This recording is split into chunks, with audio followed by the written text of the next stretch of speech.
මචං මේ අපි ජීවත් වෙන ලෝකේ හරි පුදුමාකාරයි බං. හිතන දේ වෙන්නේ නැහැ, වෙන දේ හිතා ගන්න බැරි තත්ත්වයක් තමයි තියෙන්නේ. උඹලට කියන්න බං, පදුරකට පයින් ගැහුවොත් ග්‍රැෆික් ඩිසයිනර්ස්ලා 100ක් 200ක් අහුල ගන්න පුළුවන්. මම ඒකට වැරද්දක් කියන්නේ නැහැ බං. දියුණු වෙන්න ආස කෙනාට බං අනිවාර්යෙන් අපි හැමෝම උදව් කරන්න කැමතියි. ඒත් උඹලා තේරුම් ගන්න ඕනේ දෙයක් තියෙනවා. මචන් ගොඩක් ඩිසයිනර්ස්ලා එයාලගේ එඩිටිං වැඩවලට යූස් කරන්නේ Canva, CapCut වගේ පොඩි softwares. මං කියන්නේ බං මේව යූස් කරන්න එපා කියලා. අනිවාර්යෙන් බං මේ වගේ software යූස් කරලා උඹලට සුපිරි ගේමක් ගහගන්න ඕන තරම් ක්‍රම තියෙනවා. ඒක නෙමෙයි මම මෙතන කියන්නේ. යකෝ උඹලා රුපියල් 200ට 500ට ඕවා හද විකුණනවා. Photoshop Premiere Pro යූස් කරලා කට්ට කාලා වියදම් කරලා ඩිසයින් කරන ඩිසයිනර්ස්ලා උඹලා බල්ලට දාලා තියෙන්නේ. ඒ ටික විතරක් කරලා උඹලා පාඩුවේ ඉන්නෙත් නැහැ. තව සෝෂල් මීඩියා වල උඹලා අනිත් අයගේ පෝස්ට් ගණන් වැඩි.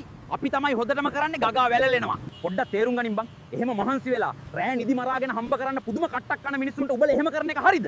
මට අහු වුණොත් ඔහෙම කන පැලෙන්න ගහන්නේ. පොඩ්ඩක් අනිත් අය ගැනත් හිතලා බලපන් බං. උඹලත් අනිවාර්යෙන් ගේමක් ගහ ගන්න ඕනේ. ඒක කියලා අනිත් උන්ට කෙලවලා ගොඩ යන්න try කරන්න එපා.